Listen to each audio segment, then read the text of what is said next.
Luna Maya dan Maxime Boutir membahas soal pernikahan. Artis Luna Maya dan Maxime Boutir tidak lepas dari sorotan publik karena sebagai pasangan yang tak jarang membagikan kemesraan. Kini Luna Maya dan Maxime Boutir tengah sibuk membahas soal pernikahan. Bukan hanya pernikahan saja, Luna Maya dan Maxime Boutir juga membicarakan soal seserahan. Diketahui Luna Maya dan Maxime Boutir makin go public setelah merayakan acara ulang tahun mantan pacar Ariel Noah. Ketika itu Maxime Boutir terang-terangan menyatakan cinta kepada Luna Maya. Cinta Maxime Boutir dan Luna Maya rupanya tak main-main, ada arah serius ke pernikahan.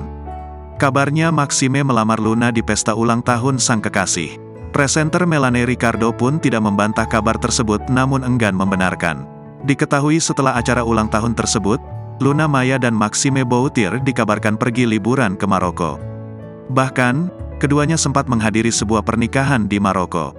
Namun, ada obrolan Luna Maya dan Maxime Boutir yang terekam video mengundang perhatian publik. Keduanya tampak sibuk membahas pernikahan dan seserahan ala Maroko. Tak hanya membahas hal itu, Luna dan Maxime juga kedapatan berbincang soal pernikahan serta seserahan di tanah air.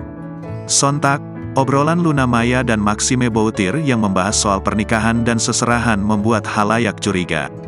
Video tersebut pun seakan memberi pertanda jika Luna dan Maxime sebenarnya tengah membahas rencana pernikahan mereka.